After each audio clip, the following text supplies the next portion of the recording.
Hello crypto currency market के योद्धाओं भाई, इसलिए मैं आप लोगों को पहले दिन से योद्धा बोल रहा हूं। अब क्या एफटीटी कॉइन क्या नेक्स्ट लूना बनने वाला है, LUNC बनने वाला है, क्या सब कुछ मार्केट में हो रहा है, समझाने की कोशिश करता हूं। मुझे नहीं लगता इससे ज्यादा इंपॉर्टेंट कुछ चीज हो सकती है। ये एफटीटी अगर FTX एक्सचेंज नहीं संभल पाया इस सारी चीज को, तो बिटकॉइन को एक लंबे समय तक हम बेयर मार्केट में देख सकते हैं। लंबे समय तक हम $14,000 $10,000 तक देख सकते हैं।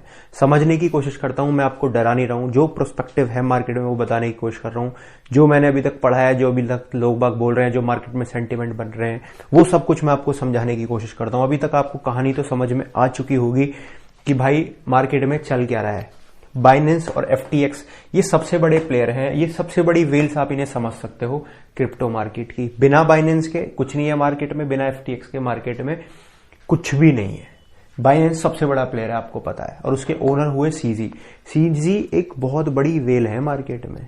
बिना उसके क्रिप्टो मार्केट आप अधूरी समझ लो।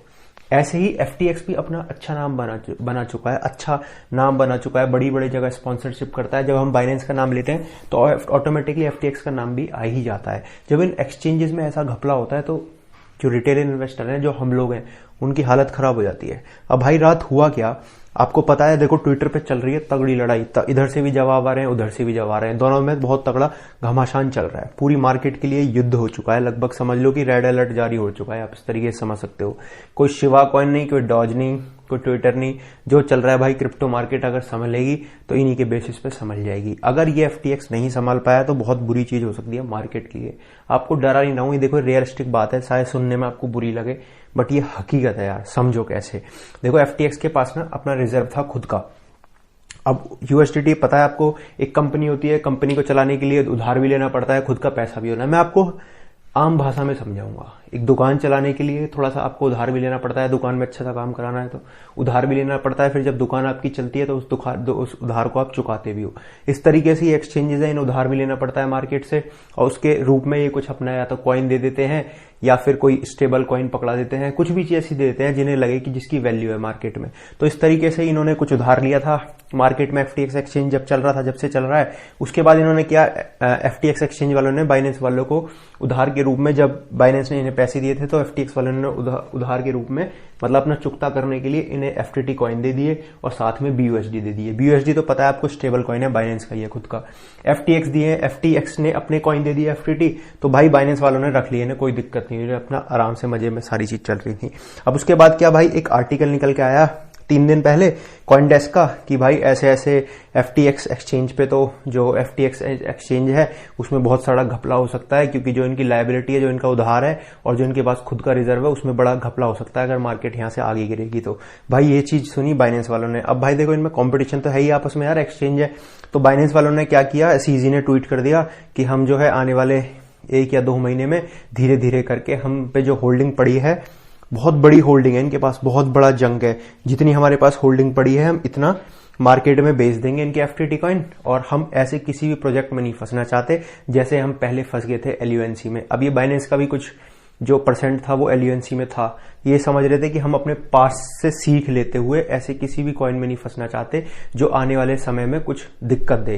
यानी वो FTX एक्सचेंज को बोल रहे थे, FTT टोकन को बोल रहे थे कि भाई आने वाले समय में ये कुछ भी हो सकता है, गिर गई मार्केट और ज्यादा, तो हम बिल्कुल भी रिस्क बेयर नहीं कर सकते। बाइनेंस वाले ऐसे कह रहे थे, इसलिए हम क्या करेंगे, अपना बेच देंगे और अपना USDT में आ जाएंगे या BUSD में आ जाएंगे FTT कॉइन। तो ये बात को सुन के भाई मार्केट में हाहाकार मचिया कि यार ऐसे कैसे बोल दिया, क्योंकि भाई CZ बहुत बड़ी वेल्स हैं, उनके पास 500 मिलियन के FTX टोकन की होल्डिंग थी, 500 मिलियन। अब ये मार्केट में आ जाते तो FTT तो गिरता ही, साथ में FTT तो नीचे आ ही जाता, लेकिन साथ में ये बिटकॉइन के लिए भी बड़ी बुरी न्यूज होती। अब हुआ क्या, इस न्यूज को आने के बाद लोग बाग जिनके पास अपनी होल्डिंग पड़ी थी FTX एक्सचेंज पे, वहां लोग जाने लगे और अपना विड्रॉल करने लगे। अब विड्रॉल करने की वजह से हुआ क्या, वहां के कभी कभी विड्रॉल में भी दिक्कत आने लगी। तो भाई ये दिक्कत पड़ गई कि यार FTX तो बंद हो गया, FTX तो ठप पड़ गया, FTX तो नया सेल्सियस बन गया। सेल्सियस के बारे में भी आप जानते हो गए, पुराना मार्केट में हो तो LUNC की याद आने लगी सभी लोगों को।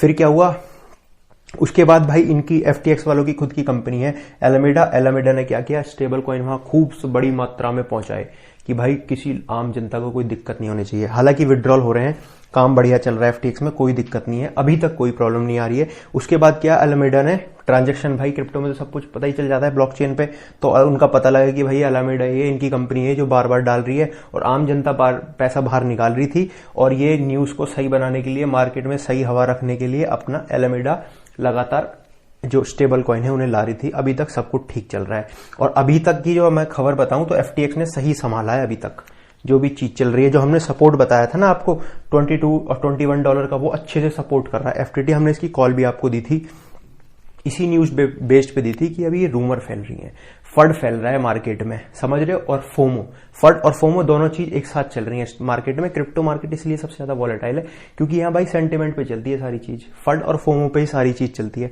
समझो, मैं आपको और कुछ चीज समझाने की कोशिश करता हूं। तो भाई ये क्या हुआ, ये सारी न्यूज आई, उसके बाद बोल रहे भाई बाइनेंस के सीजी ने बोला कि हम किसी भी ऐसे, देखो उन्होंने एग्जैक्ट वर्ड क्या बोले, उन्होंने बोले won't support people who lobby against other industry players behind there back. मतलब यार इस पे FTX पे, एक्सचेंज पे ये भी हमेशा आरोप लगते रहे हैं कि ये लोग ना अपने ही जो इनके कॉम्पिटिटर होते हैं, जैसे इनका बाइनेंस है, तो इनके खिलाफ क्या करते रहते हैं ना, अपनी मार्केट में US में इधर उधर कंट्री में लॉबी करते रहते हैं, पीछे से बातें बनाते रहते हैं, इनके लिए कुछ गलत करते रहते हैं। ऐसे आरोप हमेशा FTX वालों पे लगे हैं, जो इनके सैम है ओनर, उन पे भी हमेशा ये चीज लगती रही है, आरोप लगती रही है। देखो लड़ाई तो होगी यार, एक इंडस्ट्री के दो शेर हैं, FTX बढ़ता हुआ शेर है, बाइनेंस पहले से ही बना हुआ है, तो दिक्कत तो इनमें लड़ाई झगड़ा तो थोड़ा होगा यार। देखो एक जंगल में दो शेर नहीं रह सकते ना, दो राजा नहीं हो सकते, एक ही राजा होगा। दोनों राजा बनने की फिराक में क्रिप्टो मार्केट में थोड़ी बहुत तो लड़ाई होगी, लेकिन उस लड़ाई का जो नुकसान है वो हम जैसे जो रिटेल इन्वेस्टर जैसे आप हो, हम लोगों को दिक्कत होती है। इसीलिए मैं आपको योद्धा बोलता हूँ, दिक्कत का सारा सामना हमें ही करना पड़ता है। इसीलिए अगर अब ये FTX अगर इसे नहीं संभाल पाया, तो इन्होंने जब बोल दिया वोंट सपोर्ट पीपल लॉबी, जो हमारे खिलाफ बात करते हैं, जो अपनी मार्केट में अपने लोगों को धोखा देते हैं, ऐसे लोगों को हम साथ नहीं देना चाहते, हम ऐसा कोई कॉइन में होल्ड नहीं करना चाहते जो कि बेकार है, आने वाले टाइम में कुछ भी हो सकता है उसका, उस पर कोई हमें भरोसा नहीं है। तो इन्होंने बोला, उसके बाद FTX में पूरी मार्केट में भौकाल मचा। उसके बाद अभी बात चली रही है, आने वाले देखते हैं किस तरीके से FTX इसे संभालता है। अभी तक सब